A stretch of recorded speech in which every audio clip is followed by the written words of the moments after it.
Okay. Oh, there you are, Adrianne. Hold on. Let me Can't see add you here. How do I do This this? is weird. Why does my background look so weird? You have to change your background. I think we're live right now. Are we? Yeah, if anybody What can see this, is this? please throw it in the comments. I What is think the this comments. streaming through, Junior? I forgot. Huh? What is this platform called? We're using StreamYard. Jackie's in the chat. Hi, We're on Jackie. Yeah, YouTube this and background's we're weird, you on. guys. It's like it cuts half of me off if I move. You Oh can well. change Can your you see me okay? settings. I'm not even gonna go there. I'll probably totally cut out the whole thing. Yeah. Hey guys, how are you? Oh, it doesn't tell us though on our end who the Facebook user is. It just says Facebook user. That's it. But I see Jackie on YouTube because she has a YouTube account, but I only see Facebook user. Oh, for the Facebook stuff, so I can't see who's in the Facebook. That's okay. We'll wait for a few people to I trickle don't in. see anything, Junior. Really? Yeah. On the Where are you? side? Do you see where it says Oh, I says had comments? comments. Yeah, I got it now. Oh, Ah. it does say Facebook. I see Jackie's name. Hi, Jackie. Yeah. Okay. I can switch the view too. Hold on. Check this out. I can make us look like this. Barbara. Ooh. Yeah. What do you like better, Adrian? You like this one? You like this one? It's closer to your face. Do the other one again. I like that. You like this one? I feel like that's better for us with hypersensitive nervous system. The other one's like you want to see me all up like this? Yeah. You want me to get all up in your face, huh? No. Might be a little too much for people chiming in. Oh, I do see some Facebook users. Some of their names here. Like we have Kovacs. Have his name in there as well. That's awesome. Just waiting for everyone to trickle in. We got 28 folks here. This is gonna be a good one, Adrian. What do you think? Heck yes. I think so. I think so. I haven't been on a Facebook Live. It feels like it's been a month for me. I know. I'm excited. I know. love it. Everybody has so many questions all the time. What microphone are you using, Adrian? It doesn't sound like the one you have. Oh, you're not home, right? No, I'm home. Oh, you're home now? This is my normal microphone. Oh, really? But I ordered that arm thing, so I have that coming. Go to settings in this thing and go to audio and make sure your mic is the one that you're using. Microphone. Oh. Ah, it's not. Let me hear it. If you change it, what does that sound like? Does that sounds better? So much better. Ah, thank you, Junior. That sounds so much better. What would it be on before then? That's weird. I have no. I know. I don't know. I'm glad I have you in the tech world, you guys. I don't know what I'm doing. No worries. No worries. Okay, you can hear me better. Oh yeah. Oh yeah. If you guys are in the stream, whether you're on YouTube or Facebook, post a comment on where you're from as well. That's how we always start out our live streams. We post a comment about where you're from because I'm so curious to see. Marie Grace is here. Hi, Marie Grace. What's up, Marie Grace? Malin from Sweden. Gite, I hope I'm saying that right. From Denmark. Hi. What a lovely profile picture, you guys. People from Scotland. Hi from Israel. Man, I wish we could see their names. I don't like that. I know, me too. Me too. Weird. There's a few that I can see their names too, like Adelina from Serbia. I can see that one. Same thing with Roxy. She's from Michigan. Yeah, me too. There's just some that you can't. That is so weird. Interesting. Yes. So very, very excited to be talking to you guys, doing this Q&A, answering some questions, and just hanging out. I feel like these live streams are it's honestly just me taking a break through the day and just chilling and hanging out with Adrianne for an hour and a half. Just talking about recovery, you know. So yeah, this is good. Adrianne, what do you think? Should we start out with topics or should we just go into some questions and then do a topic? Yeah, let's go and see if you guys have any specific questions. We're here to serve you. And then if those slow down, we'll talk about any topics. Right? If you guys have any topics that you guys want us to talk about, we're here. So yeah, let's do it. Let's do it. All right. If you guys have any questions, yeah, go ahead and post them in the chat. We'll take a look at them. Now, Miguel says I'm able to click on questions and show them on the screen. So we're going to try this. Ooh, this is nifty. I know. Cool. Let's see here. Let me try and pick one. Okay. Let's see. If I hit show, holy smokes, it shows on the screen and you can see it. That is awesome. All right, so let's read this one then. Okay. From Facebook user.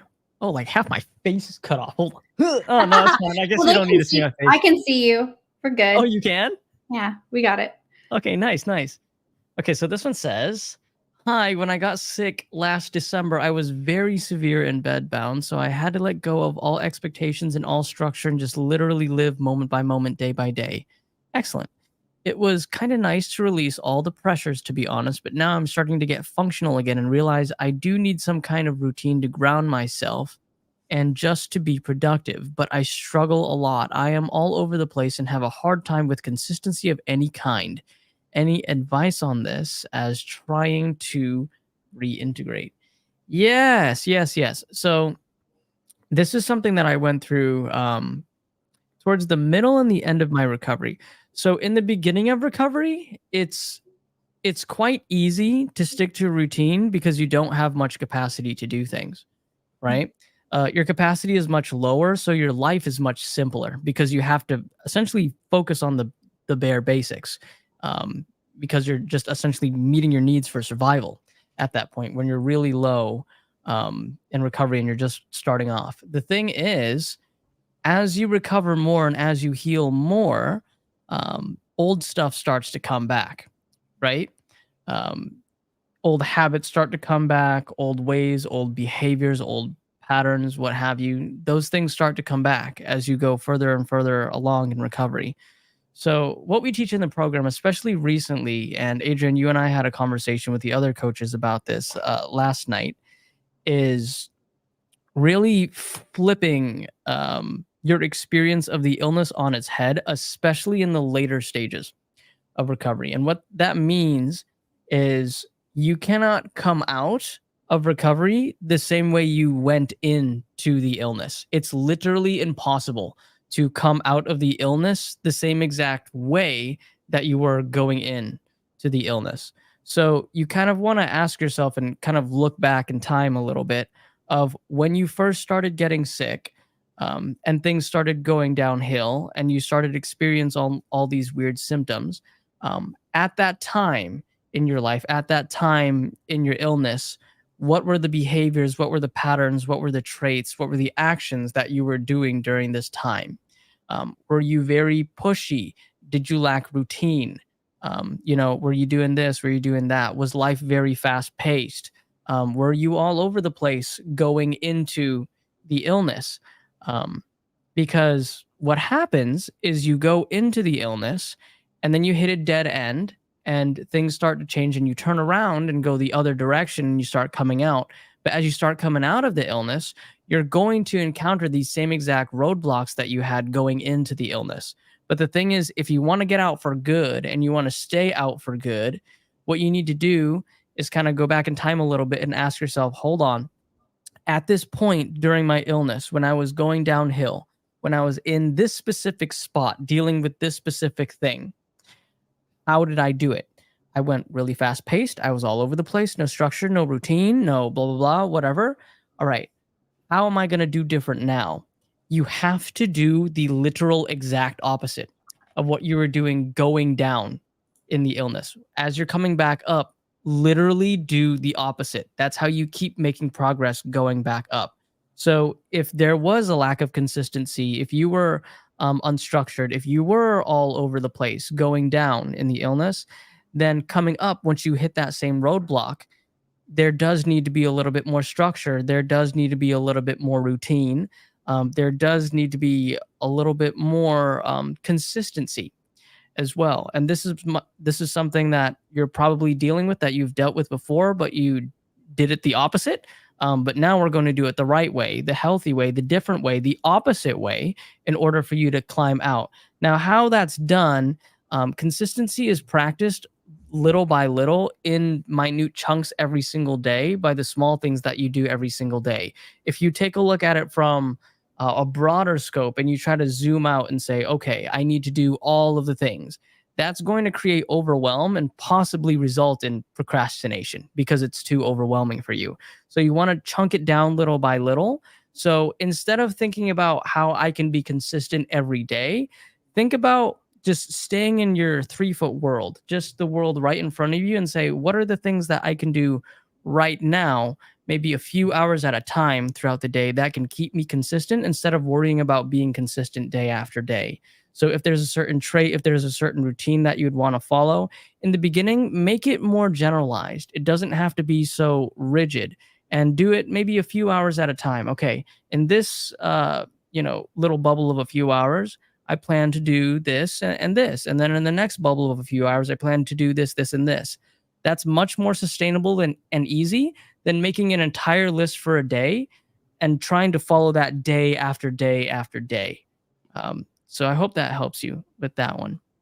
Now, the question becomes, how do I take this off of the screen? Okay, here we go.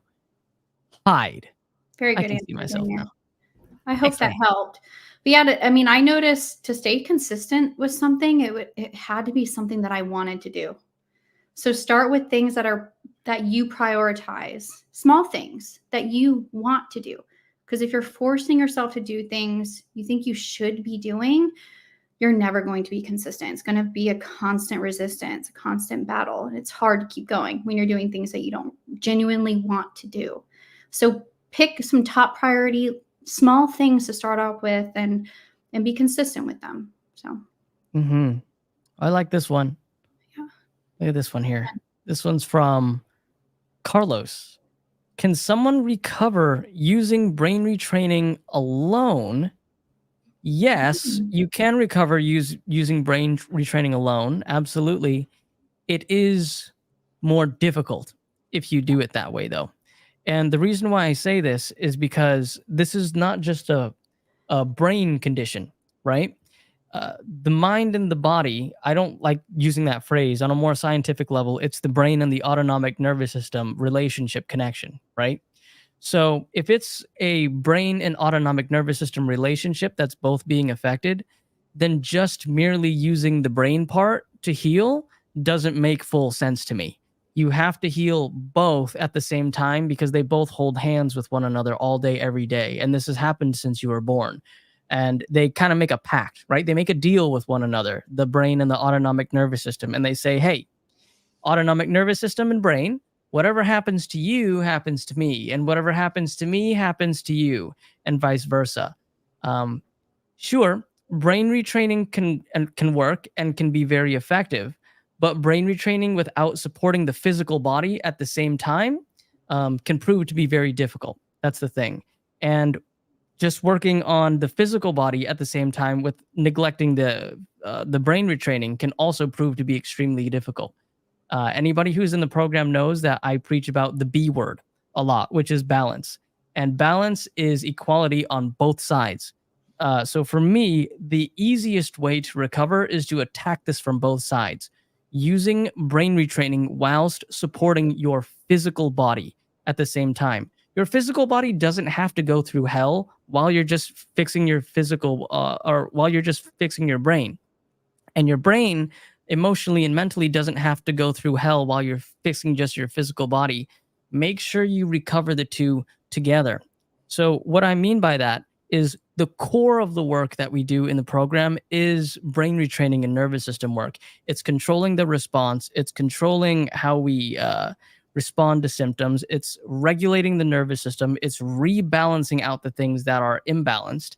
But at the same time, in parallel, on top of the brain retraining, you want to support your physical body. And I'll give you some examples, right? So if you feel less than ideal or very physically and mentally challenged every single day because this illness is very challenging, The thing is, how I did it, I tried my best to use brain retraining, neuroplasticity to rewire my thoughts. But at the same time, physically, I had the symptom of blood sugar drops every 2 hours, right? I had the symptoms of constantly needing to take a nap. I had the symptoms of very extreme physical fatigue. I had the symptoms of, you know, sometimes a lot of muscle tension, especially in my back and maybe just rotating throughout my body. If I neglected the muscle tension, and if I neglected my stomach aches, and if I neglected my 2 hour blood sugar drops and said, I can just merely rewire my thoughts and I don't have to do a balanced approach and completely neglect my body. I'm going to completely neglect my body and ignore it and only do the brain retraining. That's not a balanced recovery to me. That's the thing. What you want to do, what the ideal thing is for you to do, if you have stomach aches or IBS, eat food that's a little bit easier on your gut and a little bit more clean just to aid the digestion because eating junk takes a lot of energy to digest throughout the body. That's the thing. Do that on top of core nervous system work, on top of rewiring. If you have the sensation of low blood sugar drops every 2 hours, don't just not eat and just do the brain retraining. Have a snack, eat a meal every single 2 hours to support your body while you do the core nervous system work. If you feel like you need to take a nap, take a nap. That's fine on top of the core nervous system work. So you're like doing the core work whilst aiding your physical body at the same exact time to make sure both go up. That's the thing. You don't want to be too imbalanced with one or the other, neglecting your physical body, only working on brain retraining, or neglecting the brain, the emotion, the thoughts, the response, and only working on physical training. That's where a lot of people get in trouble. They'll like try to physically pace. They'll, gradually go out of their baseline. They'll have a flare up. They'll pull back. They'll rest. And mentally, they're worrying. They're angry. They're upset. They're freaking out. They're doing all these things. That's an imbalanced physical approach, neglecting the brain retraining part. But then you have the other people who are just like, I'm just going to keep pushing. I'm going to keep eating junk. I'm going to keep adding oxidative stress to my life. I'm going to, not sleep. I'm going to be on my phone all the time. But as long as I rewire all my thoughts and respond well and have control over my emotions, I will heal. That is also an imbalanced recovery approach, prioritizing brain retraining and not helping and neglecting the physical body. That's also not going to work. Both.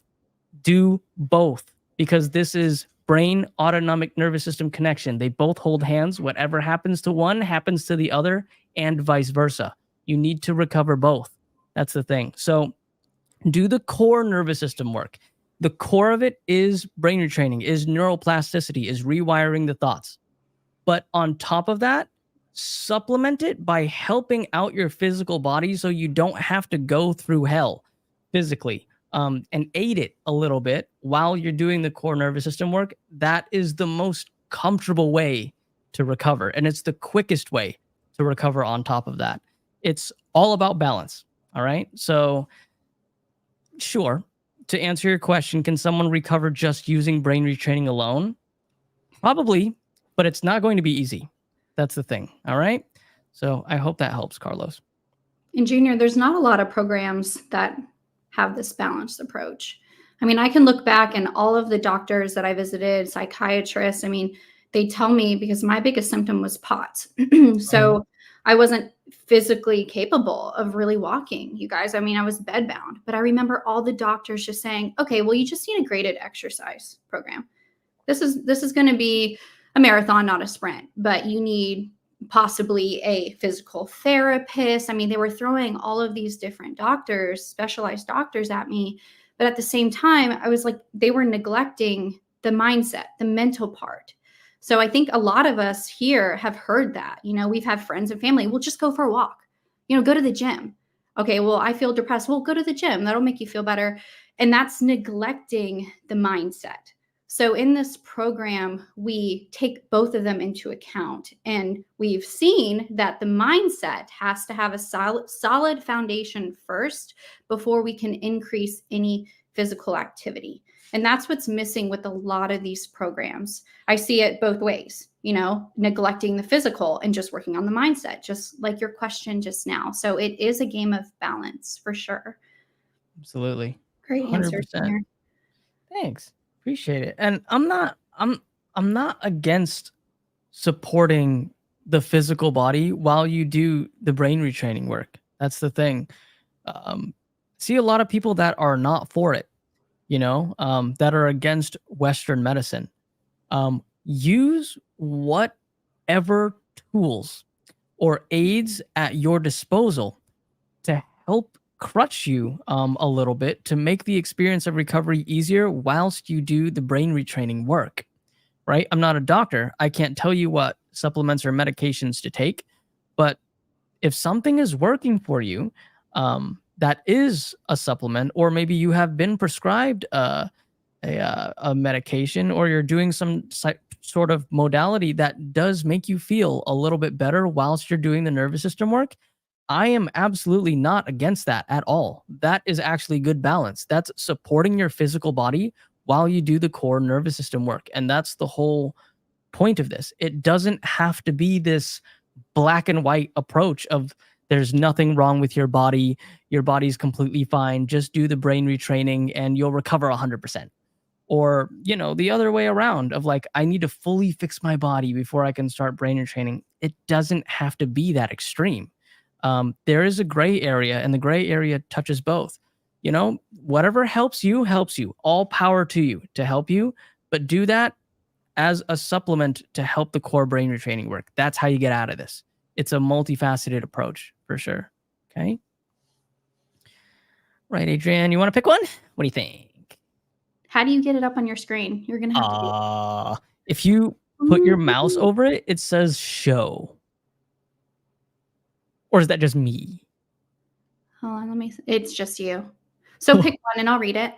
Oh, okay. Let me see which one. I think this person's asking what POTS is. Oh. Hi, Shirzad. Oh, POTS, postural orthostatic tachycardia syndrome. So it's under the umbrella of dysautonomia. So for me, when I would stand up, my heart rate would go up to like 170 plus. My heartbeats per minute would be really, really high. So it's usually when you're standing up, postural, but sometimes it would happen when I would sit down as well. And it also happened in hot temperatures. Heat would bring it on. But it's under the umbrella of dysautonomia. And a lot of us who have CFS have this symptom. This was one of my top symptoms. So. All right. Hope that helps. I hope that helps. Let's go through maybe one or two more, and then we can get to a topic or something, Adrianne. Okay, yeah, pick some more. They look great. All the questions look good. Yeah, it's so weird, huh? You have like some Facebook. Hey, Nikki's here. You have some Facebook users, and then some are just they have their names on Facebook. I know. I don't know why. Okay, let's pick this one. This one's a little longer. My brain craves novelty, and I have the biggest shifts in how I feel physically and mentally after I start to do something new, but the initial excitement doesn't last long and the boredom kicks in again. Is this common, and will it pass? I'm slowly running out of ideas because my functioning is still pretty basic and I'm at a plateau. What do you think, Adrianne? Did you have that where you like started something new, got really interested in it, and then the high kind of fell off very quickly? That sounds like somebody who's very limbic driven. Yes, I sometimes fall into this habit, but this has been a habit that I've had through my life. It was just a behavior of mine and a trait. But yes, I agree, Junior. I think it's very limbic driven, and it's a search for dopamine. Yeah, I was about to say that. Yeah, so absolutely. This is completely normal, but this is a symptom. I look at this as a symptom that your nervous system is looking for some dopamine to bring your body back into balance. Yeah. It'll pass. Absolutely. It'll definitely pass. Whoever you are here. I hate that there's no name there. But yeah, what would you recommend as a solution for this? I'm trying to see because I still go through this. I think a lot of it is when you do that new thing, make sure it's kind of going back to that new question in my response to that. Make sure it's something that you genuinely want to do. And it's something, if it's something that you want to do, it's going to take away the pressure, because I noticed when I would do things I didn't really want to do. Also, there's a perfectionist trait that I have too. I would get so excited just to finish it and I'd rush through it and I just have pressure to do it. And I wasn't doing it very mindfully. The things I would do mindfully are things that actually bring me a sense of peace and that I can be my authentic self while doing it. So I take a look at what are these things that you're doing and try to do them mindfully. So slow down when you're doing them, slow down your thoughts, literally physically slow down. So yeah, try that. Do you have any other advice, Junior? For someone who's really limbic driven and focused on, getting a high off something and then it dies off very quickly. Yeah, Mhm. that's very dopamine limbic driven. We want to lean that type of individual over to literally the opposite side, which is more executive function, frontal lobe, prefrontal cortex function, more serotonin driven, which is the literal opposite. So we would have you practice, serotonin driven exercises, things that practice patience, things that require visualization, things that require delayed gratification. I don't know your situation specifically or personally, but this would be a very specific plan that I would give this individual. I can't just give like a generalized answer, but Yeah. that would be my approach. Yeah. Yeah. So just slow down, try to do it mindfully, because that excitement, it dumps a lot of adrenaline. And when we're running on adrenaline, that's not good, even exciting adrenaline. So just take these things, these new things slowly, chunk them down, whatever you're doing. Don't feel like you need to rush through it. Because if we're rushing through it, that's not a safety behavior. But yeah, I agree with Junior. We would need a little bit more information there. Yep. Okay. All right. Let me see. Adrienne, let me give you one more. Sure. Ooh, look at this one. Ooh, what kind of name is this? Dominus Ominous. I like that. Let's see here. This one's Dominant for you, Adrienne. ominous. Ooh, I like that. Okay, I have POTS and CFS. I am having a lot of difficulty sleeping more than 2 hours and continue to switch between day and night awake times. What are some ways to improve this? Well, having difficulty sleeping, like insomnia, it's a symptom. It's a symptom of a hypersensitive nervous system. So it's really hard. The sleep is very hard to target. And I know that because I was the insomnia queen. Like insomnia and sleep issues were one of my worst symptoms. I actually joined the program because that was one of my worst symptoms, as well as POTS. So yeah, we can't target the symptom. There are some things that you can do to support it. So if you're having hard time with the day and night awake times, try to get a little bit more on a schedule. That's what I would have to do. If I felt like I needed to nap, which was very hard for me, I couldn't nap during the day. I'd force myself to try to stay awake to get on a schedule at night. But there's a time and a place for that. So if we concentrate on trying to have a schedule and do all these pre-nighttime routines, that can perpetuate the issue, showing our nervous system that there is actually something wrong in the first place. So we don't want to put too much attention on not being able to sleep. So my answer to this would be try not to be bothered, try not to have too much structure, because my sleep started to get better as soon as I allowed it not to bother me anymore. And it's very difficult. Having sleep issues is a beast. It's a very, all the symptoms are hard, but not having that extra energy from sleep when you have CFS, it's very tough. So it's tough to not let it bother you. But I want you to try to go throughout your day like you slept. Try to trick your brain and not dwell on the not sleeping. But overall, the sleeping is going to come back once your nervous system is more regulated. It'll come along with that. Okay. And I don't know if you're having like POTS symptoms at night. I don't really see too much of correlation with POTS and insomnia, but I did notice at night my heart rate was really high. Like if I'd roll over, my heart rate would be really high, and that would keep me from sleeping.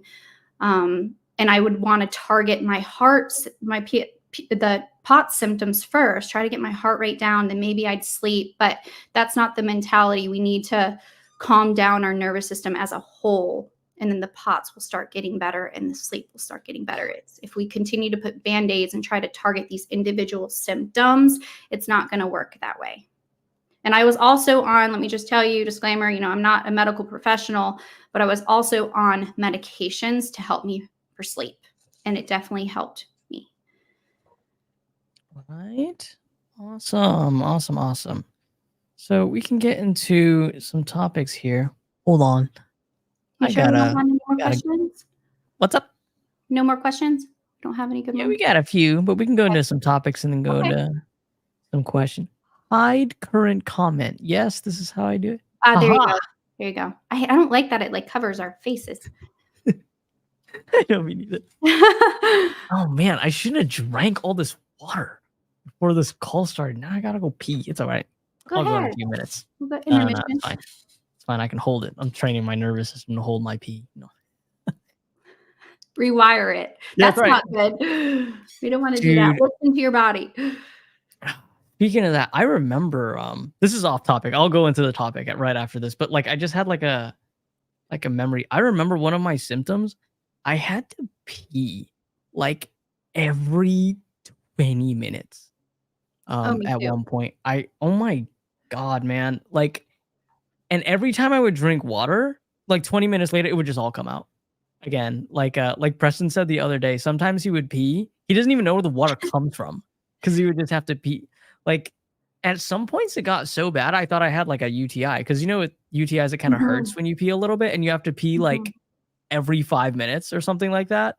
So that was actually one of my symptoms. It rotated in and I had like UTI like symptoms for like a couple hours and then it would leave just a couple hours later. And then I'd go back to my regularly scheduled programming of having to pee every 20 minutes or every hour or something like that.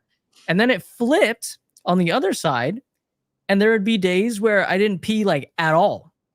I'd wake up, go to the bathroom maybe a little bit, and I wouldn't pee like for the rest of the day until maybe like at night when I was like half asleep in the middle of the night, which is just crazy, man. Same thing here, Junior. And it was always at night too, when I was trying to sleep and just not having energy to keep getting up and going to the bathroom. And then you're afraid that you're using too much energy to go to the bathroom. But I would have the same thoughts of like, I haven't drinking water in like hours. How? Like, where is all of this coming from? But it's your nervous system, guys, because my first thought would be like, what's wrong with me? Like I have a UTI, like you just said, Junior. Overactive bladder. I mean, I even had like pressure in my bladder. Yeah, the pressure. Symptoms too. But if you think about it, like I remember growing up in like high school or middle school and we'd be in the auditorium and I had friends next to me, like we would do a presentation. We would have to do like a class presentation. And my friends would be like, I gotta go pee, because they were nervous. It's a nervous system. Nervous. That's right. Like stage fright, like people who feel like you have to go pee. It's an adrenaline response. And at the time, I'm not thinking logically. I think something's going on with me, but it's definitely nervous system response because your body's trying to rid all of your waste, just to make you lighter, get the pee out of you so you can run faster. It is a primal response, but mine was extreme too, especially at the nighttime. It was very uncomfortable, but that gets better too. But it was on and off, like you said.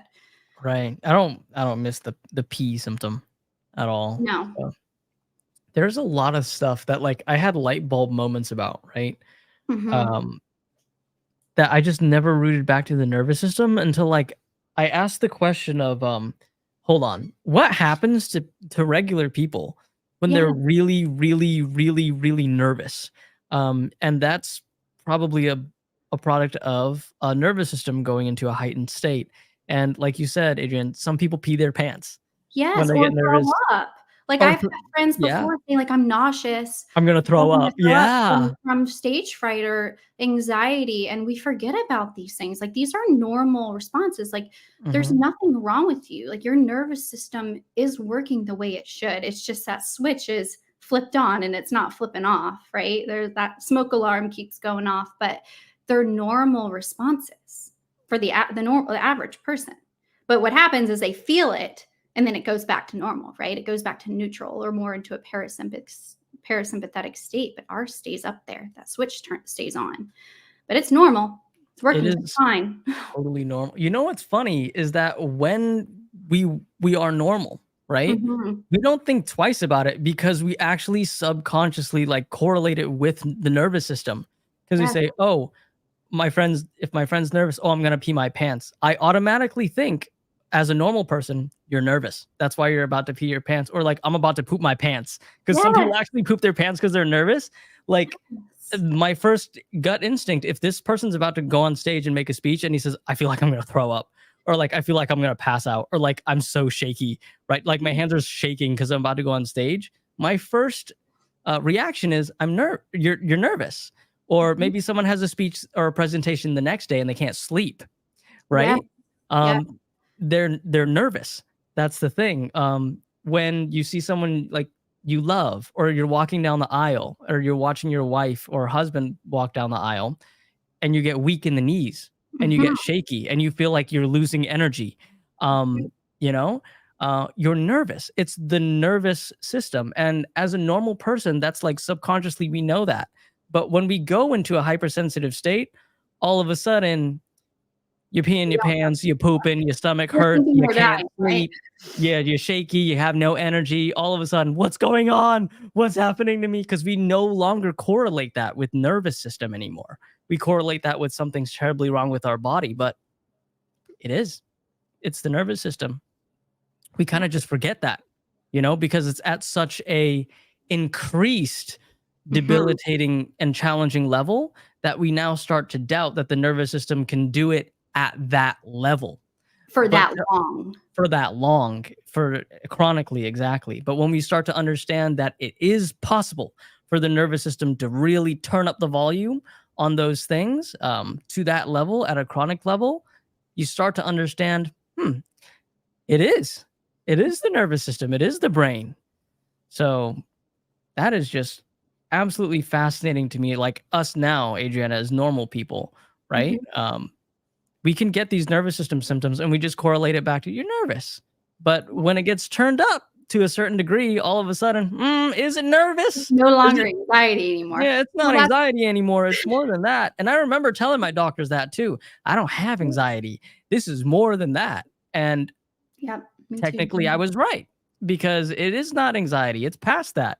You go past rest and digest, past fight or flight. You're going into dorsal vagal shutdown. You're going into extreme protection mode. You're going into freeze mode at that Mhm. point. That's when the symptoms turn up to 11 and people start questioning what's actually going on.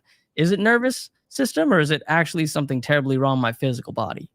So, Right, and it's being in that free zone while having the world still spinning around you. Like, the world, everything's still going, and you feel like you need to keep going, right?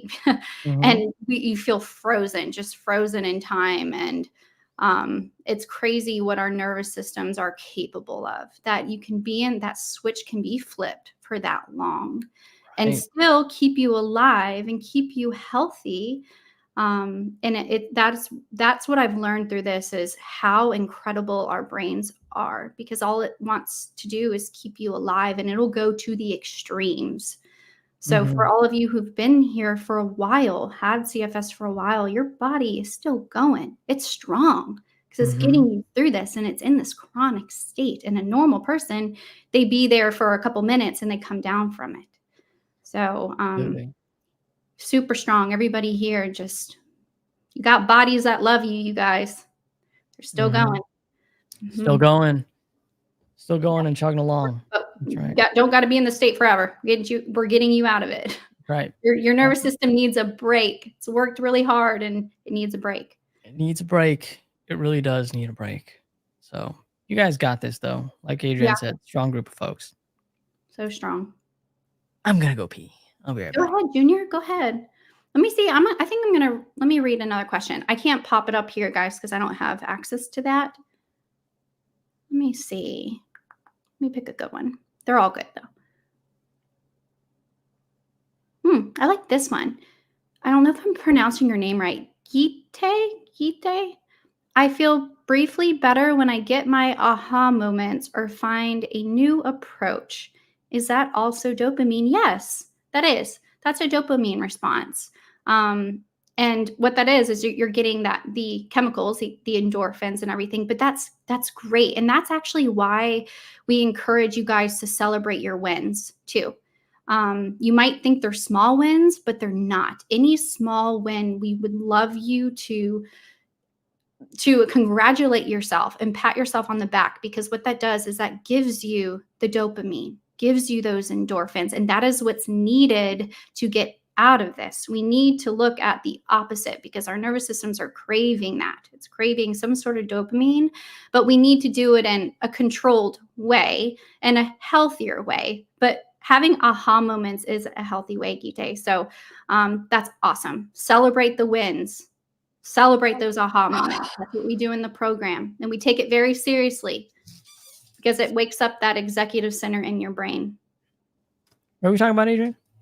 Gite said, I don't know if I'm pronouncing your name right. I'm probably butchering it, so I sincerely apologize. But she says, I feel briefly better when I get my aha moments or find a new approach. Is that also dopamine? Yes. And I was saying that's why we stress celebrating wins, how important it is. Yeah. To find the wins. Oh, yeah. Absolutely. Mm-hmm. All right. So one of the things that I wanted to touch on is something that I actually want to start introducing into the program more regularly, especially for my new folks in their first 6 weeks. And it's called tracking through text. It's not good for you when it comes to tracking through text. And here's what I mean by that. If you monitor or track or watch any type of numbers to gauge recovery, any unit of measure that has to deal with text, reading the text on a unit of measure is not good for your recovery. Any text that you read that measures your recovery is bad for you. This is my personal experience, and this is what I've seen in the program. If you step on a scale and look at your weight when you're recovering, not good for you. If you're measuring your heart rate by reading numbers on your watch, not good for you. If you are measuring the amount of time that you are walking and you're reading a number on the timer, not good for you. If you are measuring the distance in which you walk by reading a number, not good for you. If you are online on Google trying to understand the illness and reading text of measures of how you recovered, not good for you. Any type of unit of measure that can be read through text, whether it be word or numbers, exercises your limbic brain. It actually exercises your amygdala. And the opposite of what we're trying to do, what you want to do is exercise your prefrontal cortex, exercise your executive brain, exercise the visual parts of your brain. The frontal parts of your brain are in charge of visualization. And the frontal parts of your brain also just happen to be synonymous with helping you heal as well. The more the frontal part of your brain comes online, the faster you recover. So if the limbic part of your brain back here is the thing that's in charge of keeping you sick, and it also gets stronger by monitoring units of measure through text, whether that be words or numbers, don't monitor or gauge your recovery by reading numbers or units of measure through text. The frontal part of your brain is directly in charge of visualization.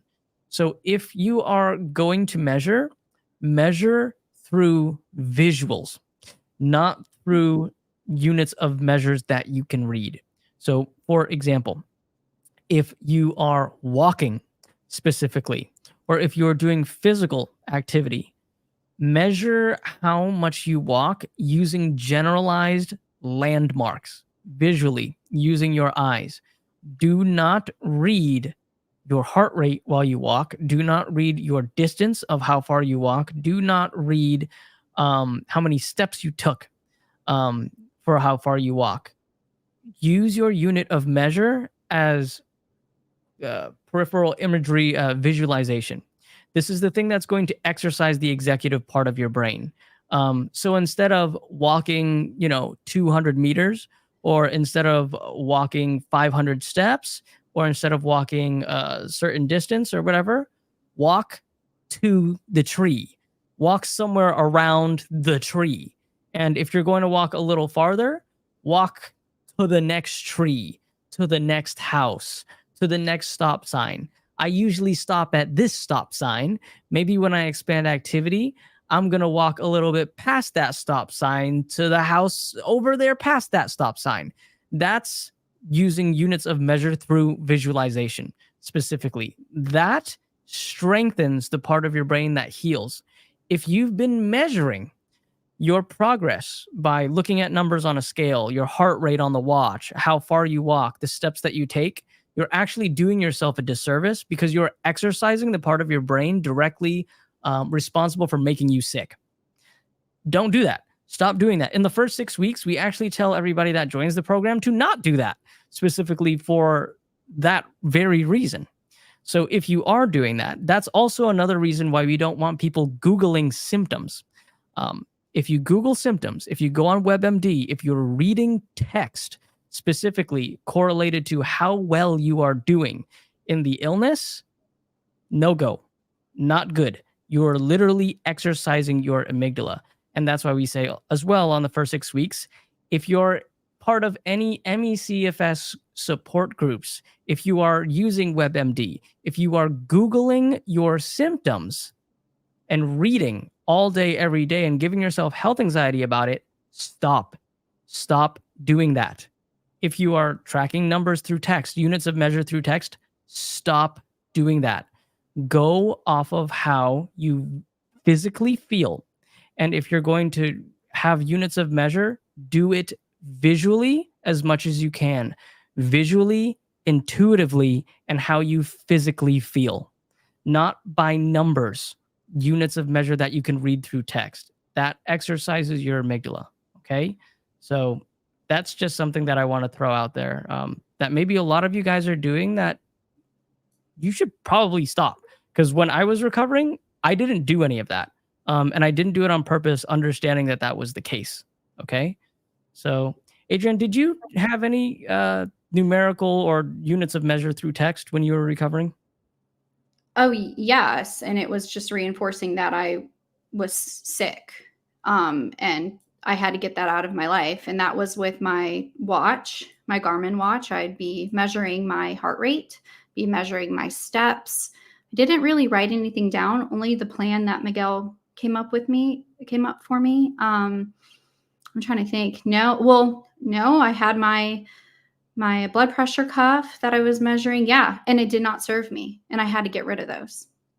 My oximeter that I put on my finger at nighttime when I was sleeping, when I was using those things, I was not getting better. So I had to get them out of my life and stop measuring. So yeah, Junior, I did for a very brief period of time. And then as soon as I got rid of them, I started to get better. And there's even like specific exercises and exercise machines that are tied to units of measure, right? Like a treadmill, for example.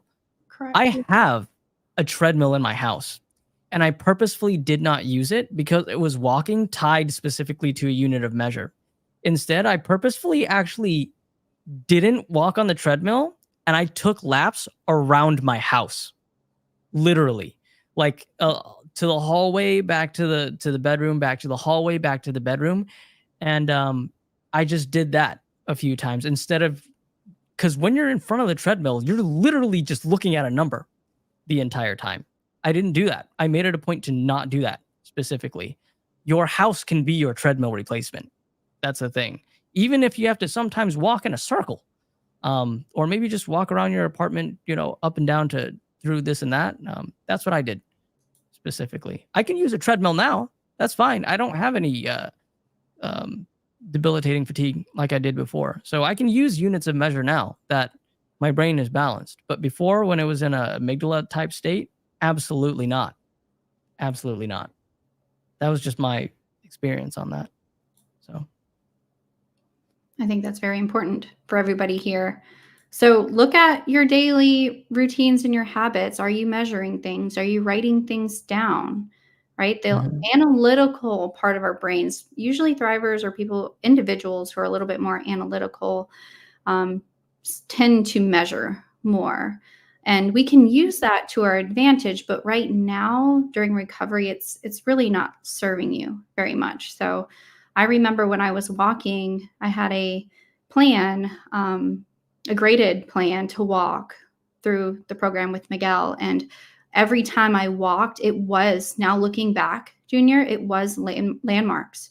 I remember I'd say, I'm going to walk to this bench outside, or I'm going to walk to this cul-de-sac area and back, because I took off my watch. I didn't have anything to measure anymore. I would listen to my music, and I know, because I'd have songs that were like 4 minutes long, 5 minutes long. I made a playlist, that like my walking playlist, that would be like 5 minutes or 10 minutes. And just have a couple of my favorite songs on there. And when the songs were over, I knew like it was time for me to turn around or whatever. But yeah, I kind of made it a game too at the same time, instead of being so rigid with numbers. Yeah. Same thing with me. Same thing with me. I use landmarks. Who else did? Krista is a coach. She used landmarks as well. I don't know if Miguel used landmarks. He probably did, to be honest. Colin, I don't know. He's like fighting bears like every day where he lives. So yeah, I fought that bear over there on that day, and I fought that moose over there on that day. So what's that one movie with Leonardo DiCaprio where he literally fought a bear? Oh my gosh, that was awful. I can only watch that movie once. It was even for my regulated self, it was a lot. Colin reminds me of that movie, that picture he took with like his fur jacket just covered in snow. Yeah, he does remind me of that. That's funny. I did that too. I used a lot of music. You know what?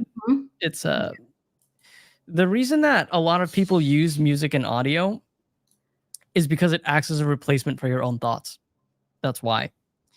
I would rather somebody listen to somebody else's thoughts, especially in the beginning of recovery, when your thoughts are going at 1,000,000 miles an hour. Eventually, I want you to have your own healthy thoughts. But in the beginning, if your thoughts are going like 1,000,000 trillion gazillion miles an hour, then I don't mind you replacing your thoughts with somebody else's words by listening to an audiobook. Okay. Or by listening to just YouTube audio in the background. That's why a lot of people do that, and they don't even realize why they do that on a subconscious level. You're taking someone else's words, like how you're hearing us speak right now, and you're replacing it with your own thoughts, because the moment those words stop, the moment that audio book stops, the moment that podcast stops, you're either left with your thoughts or you have to play another one in order to, not have to deal with your thoughts. This is why a lot of people need sleep. They need to have the TV on. They need to have white noise when they go to sleep, because the noise replaces the chatter and it allows them to go to sleep. Because if not, they would just have ruminating thoughts throughout their head 1,000,000 miles an hour, and they can't sleep. That's the thing. But when your external world matches your internal world, it's balanced, and then you can sleep. That's why a lot of people use white noise to sleep.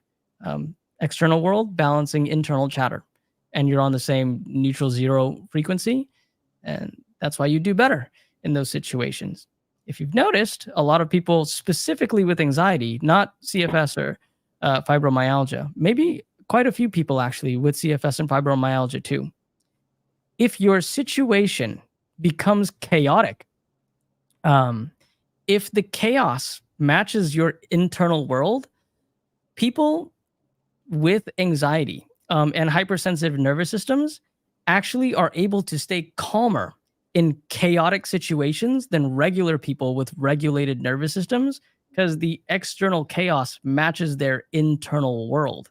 So if you ever identify as one of those people where if, crap hits the fan and a situation turns chaotic and all of a sudden you're the person in the family or you're the person in the group that stays surprisingly calm and knows what to do, it's because your external world just matched your internal chaos and it's balanced and you know what to do because you're level-headed in that specific situation.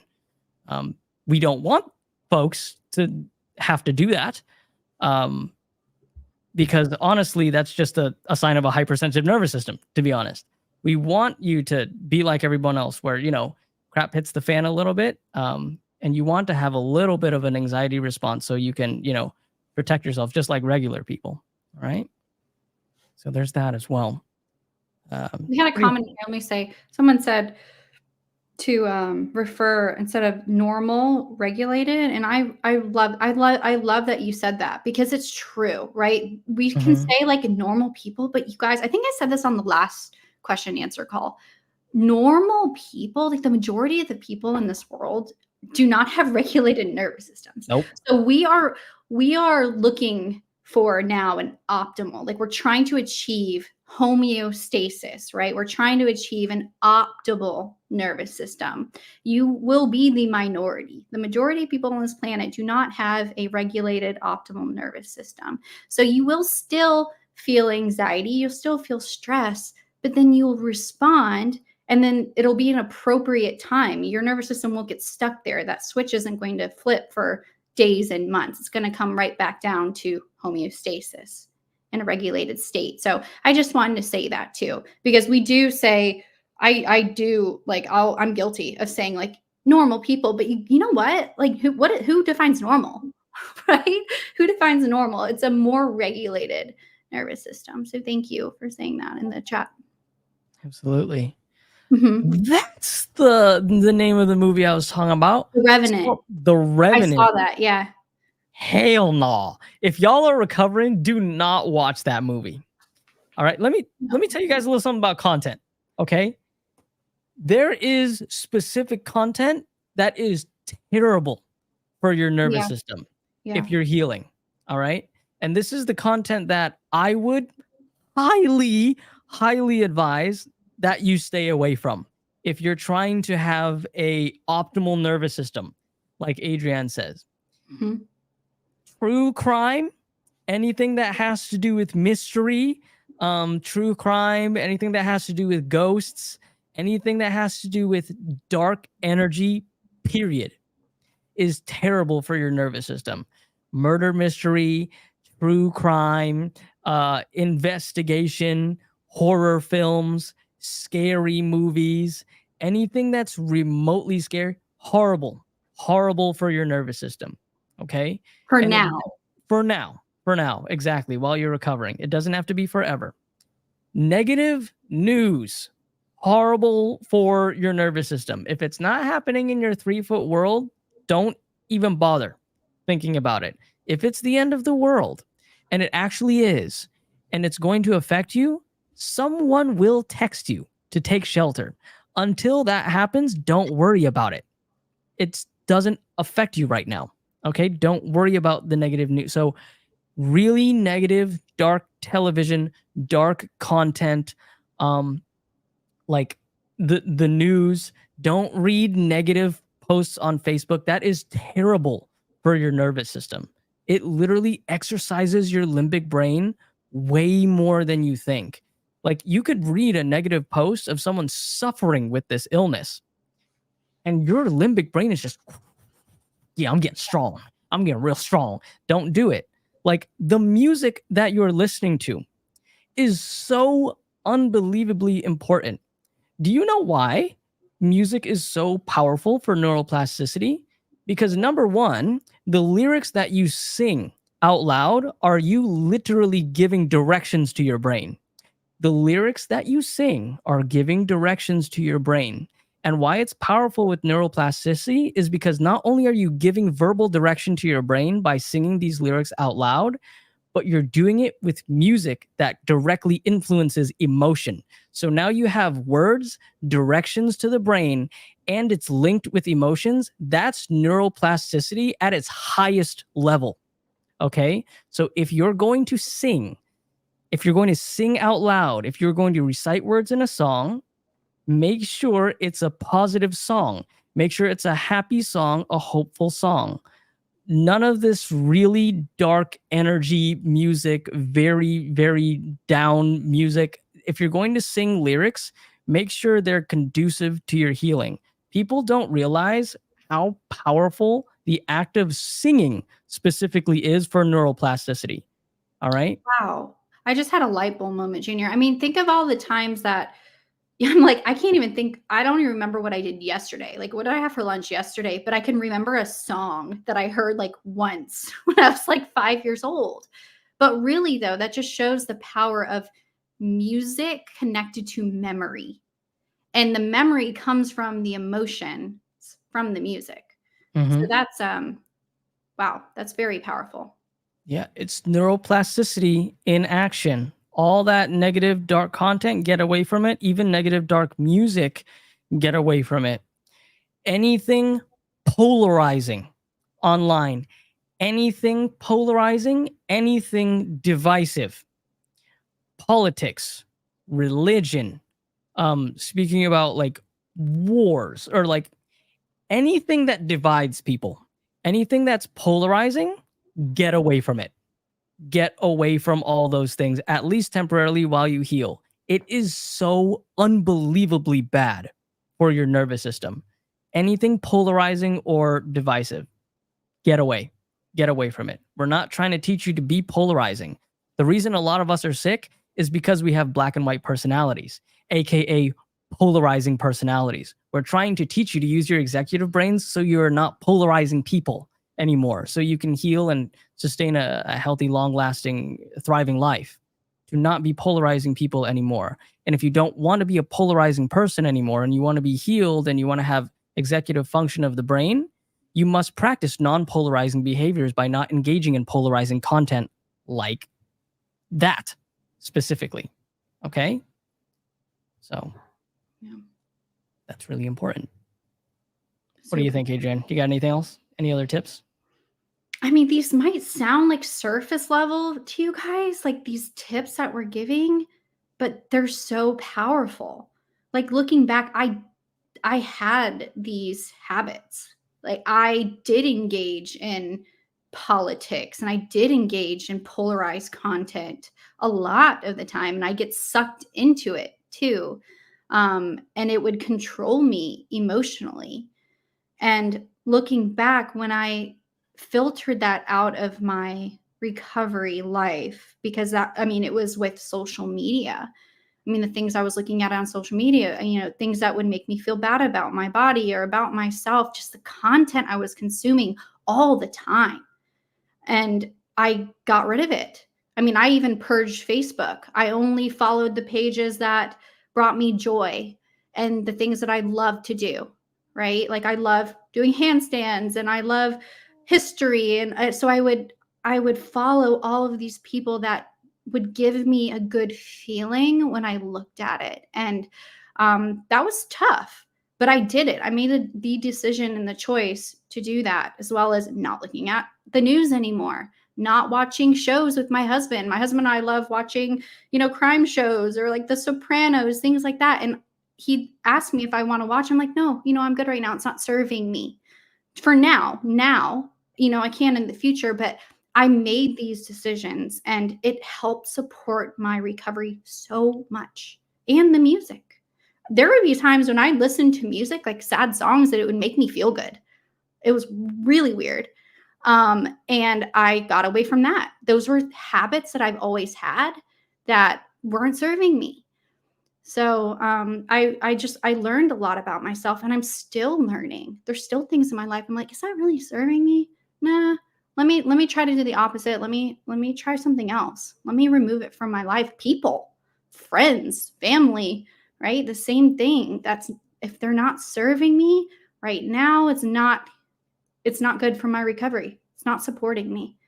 So, and knowing that these things, if I really loved these things and I wanted them in my life again, I can have them when my nervous system's regulated. Just with going to the gym, I love going to the gym, right? I get this question a lot, like, Am I ever going to be able to be an athlete again, Adrianne? Am I ever going to run again? Am I ever going to be able to lift weights again? Yes.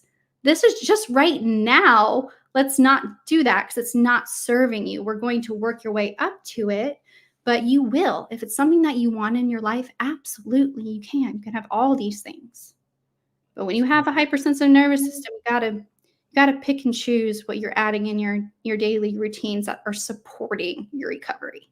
And we sometimes have to be extreme on the other side. What neutral things can we focus on? What positive things can we focus on and positive content? And then the scale is going to start to balance. And that's when you're going to be more regulated. And that's when you can engage in these things again. But if you choose to engage into these things again, you're still going to have balance. Your life is a game of balance. Literally is. The B word. That's what we call it. Yeah. Gigantic game of balance. What else is not good for your nervous system? Oh, judging other people. For whatever reason, when you judge other people, that is, for some reason, it's so unhealthy for your brain. Like, it exercises your limbic brain so hard for whatever reason. Specific judging other people is really bad for your nervous system. What else did we find? Gossiping is really bad for your nervous system. Talking about other people behind their back, passing judgment, all those things, that is, for whatever reason it does to the brain, it's so bad for recovery. Like, it keeps people sick, actually. I have those personality traits. I hate to admit it. We all have those traits, right? So if I said I didn't, I'd be lying. But yeah, even sick, I'd be looking at social media and judging and comparing people's lives. It was like a constant comparison. So yeah, Junior, I think this list could go on and on and on. Absolutely. Yeah, the judgment, the gossiping, talking behind other people's back, especially talking negatively, specifically behind other people's backs, that is actually, like, for whatever reason, it's so bad for the nervous system. Like, it's not good at all. I noticed too, because I had those traits. When I stopped, I actually did, like, start getting a lot better when I stopped doing that. Which is wild. Hey, Miguel's here. What's up, man? Miguel, where are you? Yes, sir. Yes, sir. The man himself. All right. Well, Adrianne, you want to do some more questions? Start posting questions, you guys, in the chats. I'll pick on some now. Yeah, pick on one. Put one up, because I don't have access to it. I wish I did. Put one up. If you're surrounded by people that gossip, by the way, don't do it with them. Like, change the subject or do something or mind your own business. Yeah. Really not good for your nervous system. You know what's wild, Adrianne? Before I got sick, my last job, all they did was that.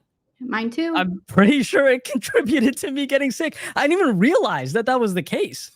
So, friends, I was surrounded by friends, but I thought that was normal. You know, right? I just thought it was normal because, like, I feel like that's how a lot of society is, in a lot of workplaces. But you guys, it's not. And we have control over that. You know, how are we responding? Do we want to contribute to that, or do we want to do something that's serving ourselves and distance ourselves from that? And again, I'm still working on these things, but these are traits and habits and behaviors that I've engaged in the majority of my life. And I can see how this has contributed to my dysregulated nervous system for sure. Absolutely. 100%. Let's go to Justin. Let me see Justin here. Do you recommend any visual trackers to monitor our progress over the day-to-day? Visual trackers of progress was mainly how I felt throughout the day. I'm just going to be honest. I just went off the majority of the time how I felt. Now, this is when you're a little bit more functional. When I'm talking about if you're able to be housebound and take like a 5-minute walk, then this is when this would be appropriate. In the beginning of recovery, tracking actually does need to take place on a little bit more of a monitored level. You do need to monitor yourself in the beginning of recovery a little bit more closely. The more you recover, the more visual your tracking becomes. So for you, Justin, specifically, it depends on where you're at, man, in recovery. If you're where I said is appropriate, when you're housebound and just merely walking a few minutes, then go off a little bit of how you feel. Listen to more so your body, especially in the beginning. A great tip about how to be aware, especially in the beginning of recovery. And this is going to sound weird for you guys. Big awareness tip, especially in the beginning of recovery. Your mind in the beginning of recovery lies to you 95% of the time. 95% of the time, your mind is going to lie to you, especially in the beginning of recovery. If you move through recovery solely based on your actions, on your non-verbal actions, your actions are reality. That's the reality, not your thoughts. So, for example, if I did a little replay of you in the past 48 hours or maybe the past week, and it was a non-verbal video of me just watching what you did throughout the day, every single day for 48 hours or maybe even up to a week.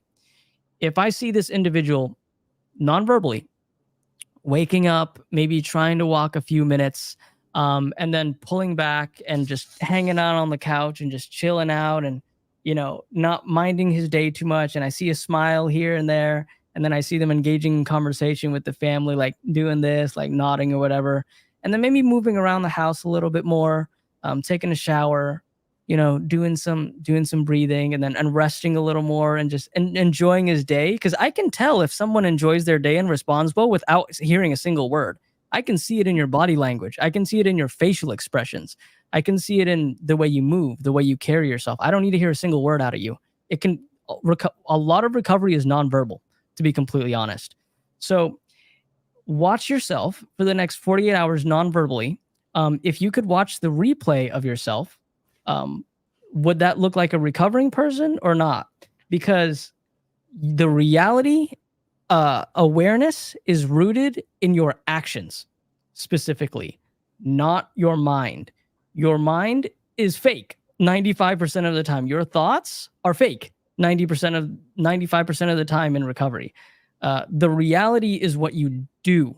That's the thing. Even someone who's bedbound completely. If I see someone laying there, but on their phone 24/7 on their phone and they're looking at all the wrong content, and then they're laying down and they're like laying and they look like really, really upset. And they're throwing fits and they're throwing tantrums and stuff like that. I can tell non-verbally why someone's not getting better or why someone's getting better.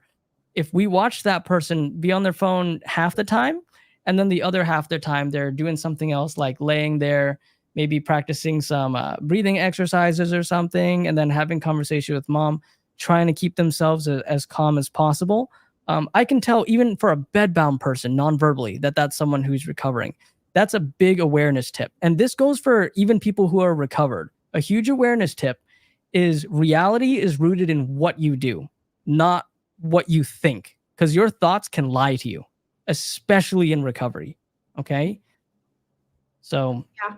But I do want to make it clear too that recovery, you're not going to see in the very beginning of recovery coming from really your actions. Again, when I say that, physical capacity.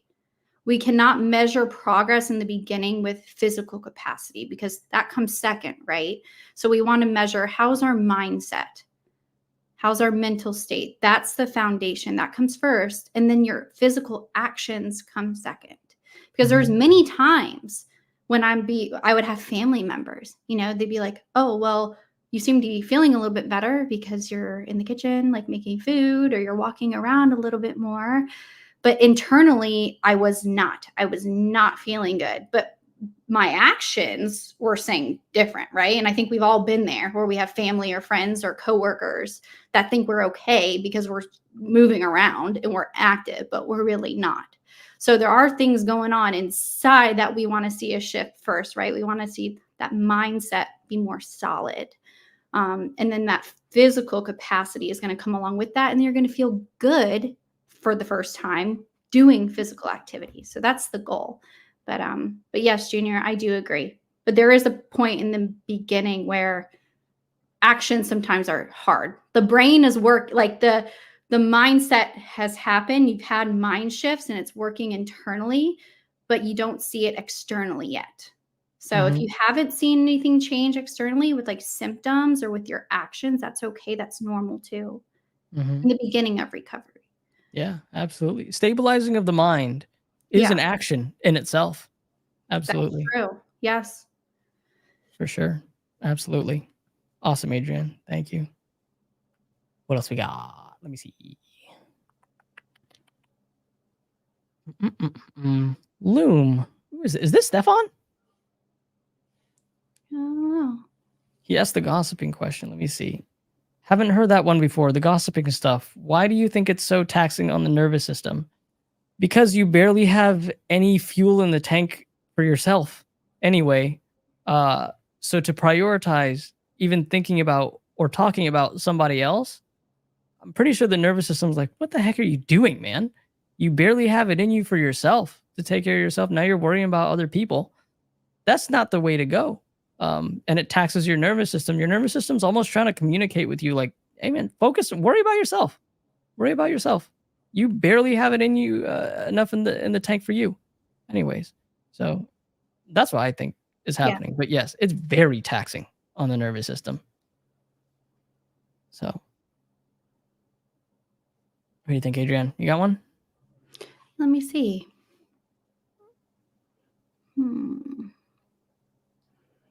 We got Mads here. There we go. Oh, thank you. What's your opinion on somatic tracking on symptoms when in adjustment periods, also for chronic pain? I didn't know somatic tracking. I didn't even know what somatic tracking was. Honestly, did you do it, Junior? No. Okay. I've heard it thrown around here and there. Remember, guys, in the beginning of our conversation, I said you want to aid your recovery in whatever helps you whilst you do the core nervous system work, right? If somatic tracking helps you feel better physically, right, whilst you're doing the nervous system work in parallel, I'm not against it. And the reason why I say I'm not against it is because I've actually seen it help people. People in the program do it, somatic tracking on top of the core nervous system work, and they make progress. I personally didn't do it, so I can't speak on it myself. But to have a closed mind as a coach and only go off the things that I believe to be true because it's solely my experience would just be ignorant at that point. So if it works for you, Mads, if it makes you feel better, I'm not against you using it to support you whilst you do core nervous system work. All power to you, man, if it helps you. And if it doesn't, then cut it out.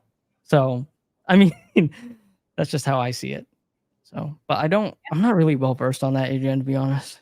Yeah, me neither. But I agree with Junior. If it's working for you, Mads, continue to do it. It's just like anything else. Like meditation didn't work for me. But I felt like sometimes I needed to, or I should be, because I would read about it, or I had other people in the CFS community or POTS community that were doing it. And I was beating myself up because I just couldn't. I couldn't meditate. But it works for some people. If it works for you, go ahead, do it. Use it as a tool. Absolutely. Ooh, Adrianne, you're going to like this one. Look at this one.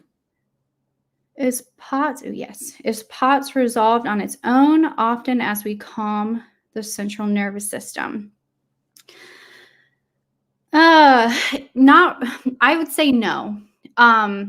It gets easier to resolve, but it's going to be the same response as how we respond calms our central nervous system. So how we respond to the POTS symptoms. And I've heard there's a lot of symptoms that come along with POTS. For me, it was postural orthostatic tachycardia. So like my heart rate would go up. But I have some drivers that tell me they get dizzy, right? They feel like they're going to faint. And I've heard that from other POTS symptoms from POTS as well. So if that's you, then whatever the symptom is, you have to respond as well as you can to the symptoms. And that's responding as well as you can to all the other symptoms. That's going to bring your nervous system in a more regulated state.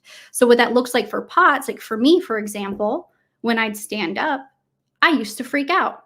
I'd be lying if I said I didn't. That's why my POTS perpetuated everything and got worse and worse, because I felt uncomfortable, because there was a real physiological thing that was going on. There was times where I felt dizzy, but my heart rate was up there, right? And it was in my throat, it was pumping through my body. I'm like, I'm freaked out, I'm scared. I would not respond well. So when I learned the golden rule in recovery, respond well to your symptoms. Okay, well, what's the opposite of that? Not freaking out, which is hard. And there was ways I would do that. I'd stand up and I'd feel my heart rate. I wouldn't push through it, but I tell myself, I'm safe. It's just my nervous system. I need to respond well. So let me sit down and be okay with sitting down and be okay with not being able to stand up or take a shower right now, because I can't. But I needed to accept that and be content with pulling back and telling myself, I'm safe. My heart is working the way it should. I need to stay calm. And then I do the same thing. I rinse and repeat, rinse and repeat. There were some times when got the best of me and I'm like, you know what? I'm over this, right? Like, this is freaking me out. And I was not perfect all the time, but I had to have that opposite response, responding as well as I can. And over time, that takes that stress level down in your nervous system, that brings your nervous system more to a regulated state, which means the symptoms of POTS are going to get better. So it all starts to work together. And when I would stand up, my POTS symptoms my heart rate wouldn't go as high. It was more manageable. So when it's more manageable, it's easier to respond well. It's easier to do a couple more things. My capacity starts to expand. So, but it starts with responding well to the symptom. And you have POTS because you were not responding well to it. Awesome. Yeah. Thank you so much, Adrianne. Like every other symptom. Let's not overcomplicate it. POTS is a symptom. If it was insomnia, or if it was chronic fatigue, if it's pain, yes, there's brain retraining for pain. But how are we responding to that symptom? That's the key. It doesn't matter what the symptom is. It's how are we responding to it? Mm-hmm. Absolutely. And that's honestly the golden key that's the core of nervous system work. That's the core of nervous system optimization, is ask yourself the question when the symptom comes, okay, when I started to get sick and the symptoms started to come on, how was I responding to this symptom? Okay, I responded this way to this symptom when I first started feeling it. Your way out is to ask yourself the secondary question of, okay, what is the literal exact opposite of that? That's nervous system work, essentially, in a nutshell. And let me give you some examples, as instead of me just saying that outright. So I was talking to a girl that we have in the program yesterday. She's fairly new. She's still in her first 6 weeks. And she says, been dealing really well with my symptoms since last summer. I was going on walks. I was hanging out with friends. I was outside of the house, and I started getting anxiety, right, as a rotating symptom. Dealt with the anxiety decently well. But then the anxiety rotated to fatigue. And the fatigue was so strong all of a sudden, randomly, and so profound that I thought I was going to die. And I was afraid of death. Like, that's how bad it made me feel. And the fatigue actually brought me to a point where I kept lessening my activity. And lessening and lessening and lessening, because I had this massive fear of movement, because the fatigue was so strong. And now I'm in bed all day and I barely leave my room. And this happened recently, as of 2 months ago. Right? So I said, hold on, let's backtrack one step at a time. When the fatigue started to kick in, what did you do? And she said, I pushed through it. That's what I did. I pushed through the fatigue in hopes that it would end. And it got much worse. And that feeling like I was about to die started kicking in. And it just got worse and worse the more I pushed and pushed and pushed. So I pulled back a lot to the point where I was bedbound. And now she's in a place where every time she tries to move, even a little bit outside her room to go down the hallway, she has that sensation of feeling like she's about to die. So then we went a level deeper. And I said, okay, so when you were going into this very specific symptom, you pushed, and then when you felt like you were going to die, you got scared, pulled back your activity a lot, like a lot, and now you're afraid of movement because you don't want to feel that feeling again. And she said, yes. I said, okay. The exact opposite of that situation going in is how you come out. So how you went in is you started to feel the fatigue and you started to push through the fatigue. The exact opposite of pushing is not pulling back. I'm going to say this again because this is going to resonate with a lot of people that might not understand. For specifically nervous system work, the opposite of pushing through fatigue is not completely pulling back. For the nervous system, the opposite of pushing is pacing. It's not pulling back. It's pacing gradually and gently. If you pull back to the extreme, you're actually doing your nervous system a disservice. Your nervous system doesn't want you to pull back to an extreme. It's asking you to pace gently instead of push. That's the thing. So for her, instead of pushing through the fatigue when it kicks in, I asked her to gently start moving again at a very paced and soft and gentle and gradual level. Gently start moving again. And this is the part that's really difficult for some people. When she starts moving again, she's going to have that feeling of, it feels like I'm about to die. Now, we understand nervous system work. This stuff can't kill you. When you go into freeze mode, your nervous system is designed actually so you don't die. But the ironic part is that you feel like you're going to die, right? But you're not going to. So this individual needs to very gently introduce movement slowly. And most importantly, while she does that, when that feeling kicks in of, I feel like I'm about to die, what is literally the opposite of I'm afraid I'm going to die or I feel like I'm going to die? The literal opposite of that is I don't care how this symptom makes me feel. I don't care if I feel like I'm going to die. That's literally the exact opposite. And she didn't rest as she was going in. So she didn't rest, she pushed, and she got scared when she felt like she was going to die. Her way out of that fatigue is, instead of pushing, gradually and pacefully introducing movement very slowly.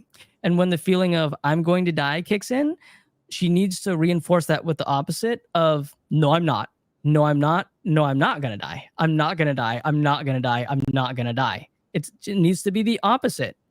And when the fatigue actually kicks in on a very noticeably uncomfortable level, instead of continuing to push through like she should, she's going to pull back, rest, respond well, but very soon after, gradually introduce movement again. That's her way out, because it's literally her doing the exact opposite of what she did when the symptom first kicked in. You cannot come out of the illness the same way you went in. However you went in, whatever symptom it was that you were experiencing, whatever you did when that symptom kicked in, however you felt, however you reacted, whatever you physically did, do the exact opposite coming out. And remember, the exact opposite of over pushing is not extreme pulling back. It's just very gently and gradually reintroducing movement at a more balanced and paced consistency. It's not all or nothing. All right. And that's where a lot of people get it confused. They literally think, okay, if I'm going to if I was always push, I need to do the opposite and pull. No, that's not true. If you were always push, you need to gently do it next time. Instead of extremely doing it, the opposite is gently doing it, but never stop doing it. That's the thing. Okay. There is definitely a misconception. There's a confusion. If you rest just for an extended period of time, waiting for your fatigue to go away, most of you guys know this because you've been sick for an extended period of time. You're not going to get better if you lay there and you rest. You will just stay stuck for years and years and years and years. It could be a life sentence if you just rest and you don't move. The opposite of extreme pushing is not extreme pulling back. It's going from extreme pushing to balanced, gradual, introductory movement without the fear or whatever the emotional response is. All right. So I hope that helps with some clarity. Adrianne, I hope that helps like give some clarity for your recovery too. Because what if somebody told you to pull back because you pushed too hard before you got sick? You would have went nowhere. And my mindset around that, Junior, this is, I mean, I could talk about, I feel like what time is it? We'll go over, but yeah, we got a couple minutes. Yeah, because my thought process on that is, guys, when we pull back completely, that doesn't exist. Like when you pull back completely, that you're like dead. Like it just doesn't exist. Like the energy has to transfer somewhere. So if you're pulling back in physical activity, you're doing something else, either ruminating in your mind. Your mind might be running a marathon, or you might turn to scrolling on your phone or doing a cognitive activity. It's going somewhere. You're filling that void somewhere. But how is that serving you? If you have goals of walking and doing physical activity, then we need to get those goals and meet those goals and use that energy towards that. So I do agree, Junior. I think pulling back is not the way. It's not, and now you saying that, I never pulled back completely. If I did, almost my definition of pulling back, when I think of it, pulling back would be like bed bound, couch bound, staring at the ceiling, not being on my phone, not doing anything. But where do you think my mind was the whole time? It was running. That energy is still running somewhere, and it was running in my brain, in my head. So yes, pulling back, I think it completely is a disservice. Might as well use some of that energy and pace appropriately and find that gray area. Correct. Absolutely. So your brain's not asking you to pull. If you're a pusher and you always push through activity, your brain doesn't want you to stop activity. It actually wants you to keep doing activity. It just wants you to do it in the opposite of extreme, which is gentle. So the opposite of extreme pushing is the opposite of, here, let's say it this way. Let's phrase it this way. The opposite of extreme activity is gentle, paced, balanced activity. It is not no activity. No activity and completely pulling back and staying in bed will literally keep you sick. Okay. And that's like one of the biggest misunderstandings of this illness. They literally think they need to do the opposite and pull back completely. No, the opposite of that is just to be less extreme when you introduce activity and take more frequent breaks, do it much slower, do it much more gently. Okay. That's the key. Yeah. I think a lot of us have that all or nothing mentality, though. Right. It's like a primal response, because I feel like everybody has that. It's very hard to, when we envision something and we want to do something, we got to do it like 0 to 100. And it's hard to take the baby steps. And this is where I noticed during recovery, that was hard for me, because a lot of my goals just felt so out of reach. And when I finally felt like I had a little bit of energy, I would push myself, because I had these goals that weren't even too crazy, but they seemed hard where I was, and I'd be hard on myself, and I would do a little bit too much, because I did not, it was hard for me to take those baby steps. I don't know if it was like an ego thing and I was a very impatient person. It was very hard for me to take baby steps, but it's necessary. When we have CFS and we're in recovery, these baby steps are necessary. And if you think about it, Adrianne, that ties back to our keyword again, balance. And when I think of balance, I think of in the middle, right? When you pull back all the way, that's one extreme. If you push, that's another extreme. The middle is literally doing activity gently. That's literally the balanced way to do it. Yes. So, absolutely. That was foreign to me, right? Me too, man. I was so black and white. But we're just about out of time. This flew. It really did. I like this new layout because we get to do YouTube and Facebook. I'm feeling this. You guys are so intelligent. Just the questions that are coming through here and the insights on everything. You guys are incredible. Really. Yeah, you really are. So happy to have you here. You know, happy to be able to have these chats. I think the next Facebook Live would be Miguel and Krista.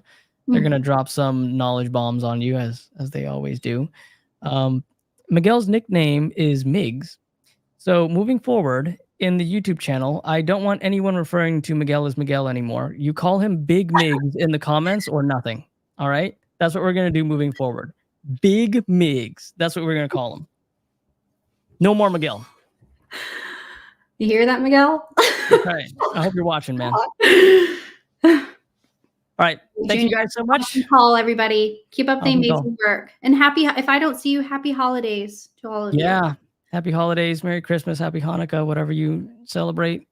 Absolutely. So, right. Take care, guys. Take care. Cool. See ya.